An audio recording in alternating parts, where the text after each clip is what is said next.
welcome to Turn the Page, the official podcast of the Syosset Public Library.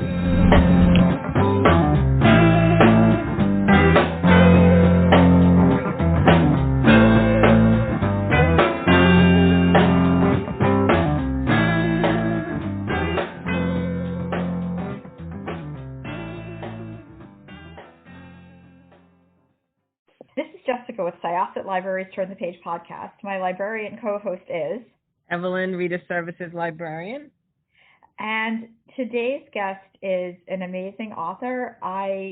He has so many books that he's written. This particular book, hell of a book, I finished in one sitting, which is quite a task because I have 6-year-old twins, and being able to do anything with them around takes 10 years. So I literally read this book from page to page within a period of a couple of hours. That's pretty impressive. So, Sure, it took a lot longer than that to write, huh? Yeah. A little bit. Sure thing. My name is Jason Mott. I've written 4 novels so far. My first novel is The Return, and my latest novel is Hell of a Book. And I'm really excited to be here. Thank you for coming here. We're excited to have you. I loved The Return. I thought that was just such an absolute fabulous story. And then it became a TV show, which is amazing. That was also wonderful. So that was your debut book? Yeah, it was a debut novel, and yeah, it just kind of exploded and did a whole lot of awesome things, and it was a very fun kind of ride. Yeah, absolutely. Fabulous. So tell us about Hell of a Book, because all I've been telling people is that it's a hell of a book and they need to read it, but it's very difficult to describe. The pacing is so tense and so well done, but it has a pacing that, you know, it keeps the pages turning. You're out of breath constantly trying to figure out what's going on, but it's got like these breakthrough moments of humor and emotion, and it's just like, it's so difficult to explain. So in your words, please tell us about it. I'll try to. I actually have trouble explaining it myself, so don't feel bad about that at all. So Hell of a Book is essentially the story of an author on a book tour, and you figure out very quickly that this author has a rather loose grip on reality. And as he's touring, he's just written this very big novel, and he's on this book tour, and it's kind of overwhelming and bizarre and strange and funny and wacky. He encounters this 10-year-old kid who keeps reappearing in at these strange moments in his life, and he starts to kind of talk to this kid and try to figure out who he is. And so there's that kind of narrative, which goes into a very interesting place about who this kid is and how things work out, and, you know, how he kind of relates to the author or doesn't relate to the author. And then there's also a secondary narrative going on about this 10-year-old boy named Soot, who, without giving too much away, just has a very kind of, let's say, difficult life. And it bleeds into a story about America and race and identity and police violence and all those kinds of things that are all balled up into one weird kind of ball of wax. Yeah. So the author is unnamed in the book. Mm-hmm. Was that done purposely, or did he have a name at one point? No, that was very intentional. Somewhere around the first 3 or 4 drafts, so pretty early in the process, I tried giving him a name, just because I knew that people like to have names. I mean, obviously, names exist for a reason. And so I knew that readers would probably want to have a name. So I tried a draft where I actually did give the character a name, and it did not feel correct at all. It just felt really counterintuitive to what the narrative wanted to do. So I immediately got rid of it, and he remained nameless from then on out. I don't think it would have been the same, honestly, with it. Because one of the things that I loved so much about the book was that it was saying a lot with sort of diverting the topic. So, you know, you have this author, and he's a Black author, an African American author. He's on a book tour for a book that everybody keeps saying is a hell of a book, but it's like, you know, like, there's no clear description about what the book is, but you're taking this journey with him. But in the background, there's Black Lives Matter protests, and there's people asking him if he wants to comment on it as a Black author, and it just so much is said without things being said. How did this whole story just sort of formulate? Is that a word? Formulate? Totally a word. Yes, Completely a word. I'm losing my mind. I'm like, wait, is that a word? The story is there's a long winding path to how the story kind of developed. It initially began, honestly, after the return happened. Because when the return happened, I went from being a like call center representative to a best-selling author on a book tour, and the tour was like 2 months of just weird insanity. And so I wanted to kind of capture that. So, you go back almost a decade, and there was this kernel of an idea about an author on book tour. And so at some point in the last decade or so, I kind of wrote a draft of that, and it was okay, but it wasn't really amazing. It was something was missing from it. And then you fast forward to Trayvon Martin, Tamir Rice, like just the last 5-6 years. Actually, more, I mean, obviously it goes farther back than that, but like somewhere within the last 5 to 6 years, there was this kind of overwhelming, just upswell of these events. And I was having a lot of conversations with a friend about them. Like every day we get on the phone and talk about some new shooting and try to dissect it and try to understand it, try to figure it out, and so it became so big that I wanted to put it in the writing. I wanted to kind of actually have a discussion about it and also take part of my personal life and put that into the project as well. And that eventually became what Hell of a Book actually is, because I knew I still had the author on book tour, and I thought that would be a good framework to work within. So I went back and I just molded these two together, and this weird animal called Hell of a Book came out of it. So would you say some of this is autobiographical? Yes, there's more autobiography here than I think most readers are actually going to suspect, which is totally fine. Like the book is about, this fear of identity and like hiding from people and hiding from identity and hiding from certain tasks and roles. So it fits very well that like there are a lot of autobiographical components, but they're very muddled with the fiction. So the readers will never quite be able to pick apart like what's actually me and what's the fictional author. There's a lot of that going on for sure. The story with Soot begins. He's very young. Actually, was he like 5 or 6? I think. I think it was around 7 or 8, somewhere around there, if I remember. 7 or 8. Yeah, and he's trying to make himself disappear, like physically disappear, invisible. His parents have told him that he has to become the unseen. Mm-hmm. And it's like the age that he was at, I guess thinking about my own children, like they're a little bit younger, but it's like just at that cusp where magical thinking and reality sort of collide. And, for him, being the unseen could save his life, because everybody keeps talking about how dark he is. Like even like in his own community, the other black kids in his community, which is why they call him Soot, are like, you're so dark, and which means a different, obviously a different conversation with his parents down the line. This is such a wild question. Was Soot, like, was he meant to be just like an amalgam of children, or just sort of like one particular case? No. Soot's story, like if we're talking about like the discussion of like colorism that occurs in the novel, and also the larger discussion of like, minorities, particularly black minorities, and police and that interaction that occurs, like that's definitely a universal, or let's say a universal within the state of America kind of discussion being had there. The colorism thing is definitely a real thing. Like when you're younger and you're black, like there are all these different shades of black and all these different connotations of what those different shades mean. And it traces all the way back to slavery, and like there's just so much layering and then an indoctrination that occurs around like what color you are and how your skin reflects that. And then you scale that up to the large scale of like how America treats you when you are a certain color. And that's part of why Soot became this character who I wanted to have this super identifiable black skin and what that meant to that character. Both within his own community and within like the American community as a whole as well, and all that kind of. So it provided just a really good kind of landing pad to kind of start building that discussion on.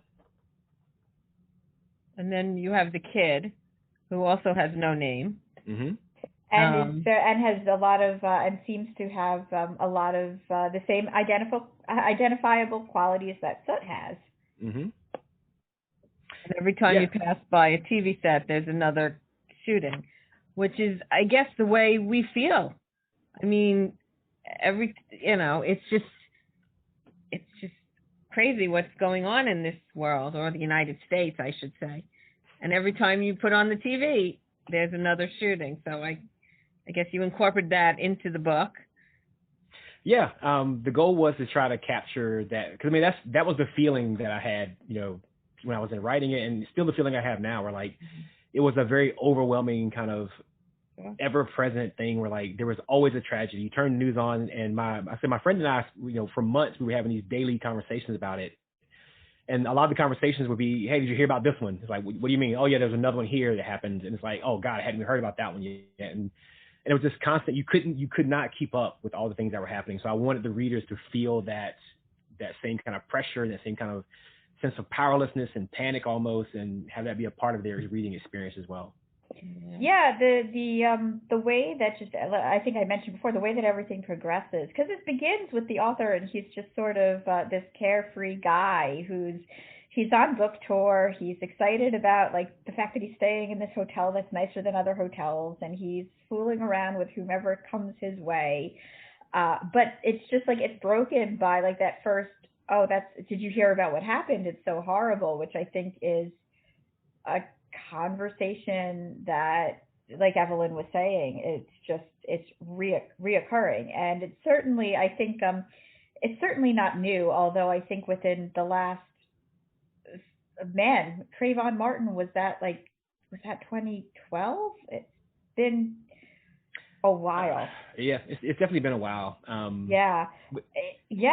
It's a conversation that I think, the media, it's more in the media's eye, but it didn't start with Trayvon Martin, which is what you were saying. But it's like, so you have like these, it's almost like the author is, he's trying to sell his book. He has his relationship with his publicist and editor, which if you want to talk about that a little bit, that was interesting. But it's, the kid is sort of like ever present, always there, sort of like reminding him of something like he doesn't want to think about. Yeah, for certain. Like that's a lot of the character's challenge is he wants to just put his head down and live his life, which I think reflects a lot of what Americans want to do when they turn the news on and there are these kind of events that occur and these tragedies that just stack one atop the other, atop of the other. There reaches a point where you just feel so powerless that you just want to put your head down and just live your life and hope that someone works it all out and it gets sorted out by someone else. And so that's what the main character is trying to do. It takes him a while for the noise, for the events to break through the noise that he's built in his life. Like he's constructed a life of chaos and insanity and fun and zaniness and all these kinds of things very meticulously to purposefully avoid the idea of like actually hearing about these reports and doing something about it and being a part of that conversation. So I think that, again, to me, that speaks to a lot of what Americans try to do on a daily basis with things that become too big almost, and like we have to, not do that. But it's difficult. So the character's struggling with that. Did you have the whole book planned out? Do you outline, or do you just fly by the seat of your pants? No, it's a mixture of the two. Like typically, I'm a big outliner. Like things always begin with an outline. I'll say that. But after the first draft is written, because the first draft is I just follow the outline just to kind of get things down. After that, the outline kind of goes out the window, and I let the story start to build itself. Because for me, the outline just becomes a framework. So I'm gonna have a house about this big, this tall, this many floors, and I can kind of build from there. So once the outline is done, I'll let things kind of develop on their own.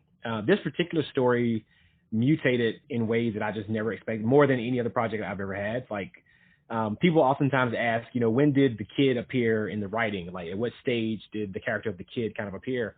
And it's very strange. Like I can't remember exactly when that character, like why I thought that character up and when that character kind of appeared. He just, almost like he does in the novel, the character was just there in one of the drafts one day and fit very well with the narrative. And so things started following that thread. I was going to say that's very organic to what actually happened. Mm-hmm. Like this author is having his breakfast and bam, there's this kid. I know I mentioned there's some humor in the story. There's some interesting cameos by certain Hollywood celebrities. We could give it away. I don't think it's a spoiler. I think it's okay to talk about it. It was was good because it was one of those things that really broke up the tension in a good way. Nicolas Cage just sort of shows up. Yeah, I think Nick Cage is bound to show up anywhere in life. Like, I expect him to appear on the most random places. It's never happened yet, but I expect it. So the backstory there is I'm a huge Nick Cage fan. I have been for just decades. And so at some point in the revisions, we were editing some stuff, and there was some stuff that my agent wanted taken out. She's like, oh, this stuff here is kind of redundant. It's not really working. And at this point, I was very much like, I'm just making this novel as much of my weird project as I wanted to be. And so I said, okay, cool. I'll take this out, but I'm putting Nick Cage in. And my agent started laughing. She goes, what are we talking about? I said, yeah, don't worry about it. You'll like it. And I wrote this scene, and it wound up fitting very well thematically, because part of why I like Nick Cage is because he's someone who I feel understands how other people see him, and he controls and guides that narrative very deftly. And in a story about identity and about how others see you and how you respond to that, I thought that made a very fitting kind of character, kind of cameo to put into the story.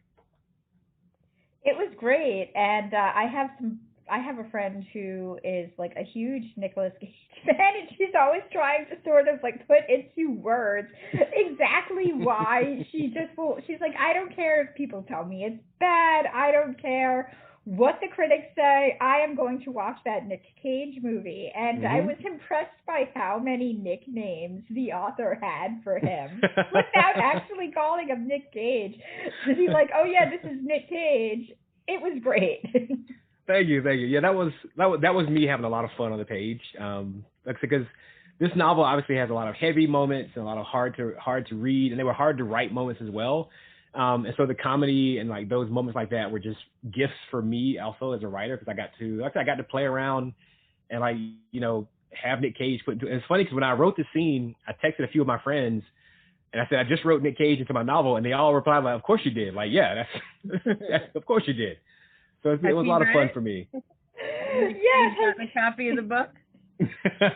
I gotta find a way to get him a copy of the book. Yes. Absolutely. You totally do. And like, I just like, it was like, he's so intense. I just pictured him sitting down on the plane next to the author with his typical Nick Cage gaze. So yeah, and you also had some humorous parts of it with the author and his love story. Yeah, there's some wacky dating kind of scenes in there. Because again, like, it was a mixture. There's a lot going on in the novel. Even the dating stuff is there partly for comedy and partly to kind of spoof, or not spoof, but like just have a lighter moment. But it also does kind of build this discussion about the author's attempts to hide from himself in relationships and use dating as a means to further avoid facing these certain things in his life. And yeah, it also just made for some good laughs at times and some good kind of heartfelt moments. And again, like, there are parts of those that are pulled from my own dating experience, and like there's all kind of wacky Easter eggs thrown in there from my own personal life. So it was, again, one of those things that's fun to write, but also functional for the narrative. So the three Kellys, the first two Kellys were a little bit more comical. The third Kelly really just sort of the whole story just sort of like just rips my heart out towards the end, much like the book in general. One thing that we didn't mention, that the book, hell of a book. First of all, it comes out on June 29th. Yep, just under 2 weeks. And it was one of Entertainment Weekly's 15 books you need to read this June, one of the New York Post best summer reading books, one of GMA's 27 books for June, and it got a starred review in Book Page. So I think everybody should know all those wonderful things that have been said about the book. So and I think I've been telling all of my friends that I give the book 5 million stars.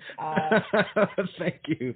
Well, it's one of those books, you know, because there are a lot of books that have been coming out recently, you know, that try to address this very difficult topic, yeah. Right? And they've all got their own approach to it, and you know, they're all speaking the truth from the author's experiences. And I guess, like, for myself, you know, I'm a white suburban woman. It's, you know, trying to figure out, like, I guess, because Evelyn, I know, like, we we've talked about it a little bit when we were talking about The Hate U Give, just sort of like how to process it and what, like, from our stance, like, what can we do when this is like an experience that we can't even fathom.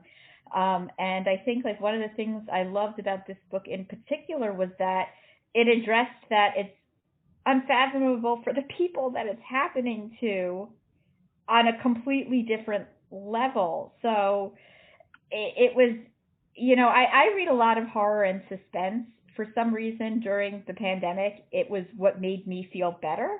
But because that was like almost like escapism, because the situations in that are so wild, it's like it was harder to read about the things that were happening right in front of me.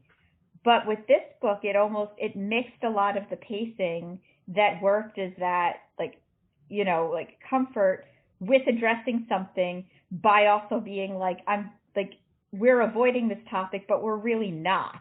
Right.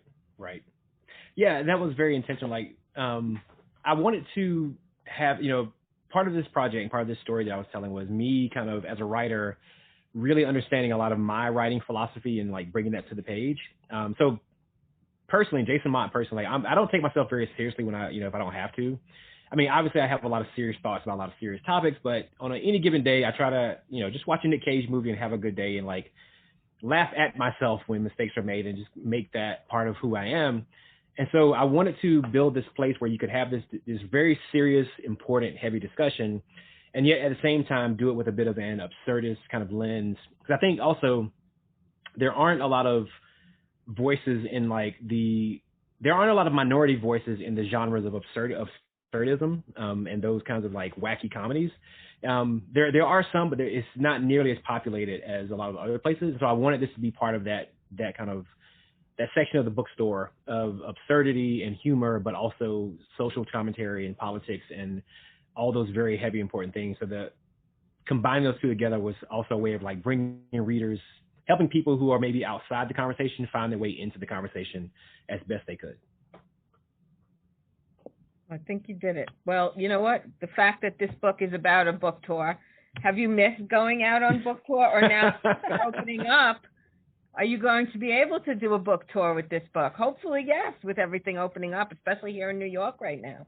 Yeah, the irony is, so much of this book was me poking fun at book tours because I had a really challenging first book tour. But after a year in quarantine, I want to go anywhere at this point. So I would kind of love a book tour right now. But right now, I think when the book comes out, the first part of the book tour would be all virtual because publishers are still a little bit hesitant to send people out on the road. But I do think in the fall, they're starting to book me for, like, in-person events and things like that. So yeah, so I'm hoping to get, maybe in the fall, start doing some more traveling and actually get out and see people again, which would be really good. That'll be great. It deserves a book tour. It definitely does. It's a hell of a book. It really is. And a hell of a read. So before we close out, because he came up so much, so what is your favorite, like, what's your comfort Nick Cage movie to watch? That's such a difficult question. I would probably say if I had to pick one kind of comfort food from the Nick Cage lexicon body of work there, I would say probably Raising Arizona. I'm a big choice. Coen Brothers fan, so it's a mixture of the Coen Brothers and Nick Cage in one ball of wax. Like that's just perfect for me. Awesome. Are you working on another book, or? Yes, I'm always working on another book. So yeah, I'll just say that. I try to talk too much about projects that are in construction, but yes, I'm definitely working on another book. And you write in such different genres, so we never know what to expect, right? Yeah, and that's what I love about it. Yes, I think that what's fun about this book is surprising people with something very unexpected, and I hope to maybe do that again, or we'll see. Okay, well, I also wanted to mention really quickly, you also, another person who, like, didn't, was it James Hong? Who was I'm trying to remember, who was the actor that the limousine driver? Oh, yes. James Hong, yes. Yes. I'm a big fan of his as well. So that was kind of a fun. Even though the limousine driver. I've been a fan of his. Like, I feel like a lot of my childhood was watching him in the movies, so I wanted to do a little bit of an homage to him as an actor and as a person. So yeah, thank you. That was great. Yeah, that was a fun little Easter egg as well, especially since it wasn't technically him, but Right. sort of having him as like a guide for the author. Mm-hmm. You know, and having his picture in my mind when all of those scenes were happening was, you know, again, it added to the absurdism and sort of just guided me through reading this book, which was just so good. Excellent. Awesome. That's exactly what he was there for. It's kind of be like Virgil a little bit. That was exactly what he was there for. Ooh, nice. I like that. Thank you so much, Jason. We really Thank you all for having me. This is terrific. Nice talking to you. Yes, nice talking to you all please too. come back and talk to us about whatever you write. I will do. Thank you. All right. So once again, this was Jessica. My librarian co-host was Evelyn. And our guest today was Jason Mott. And we are going to close this chapter of Turn the Page. It's time to close this chapter of Turn the Page. Join us for the next episode.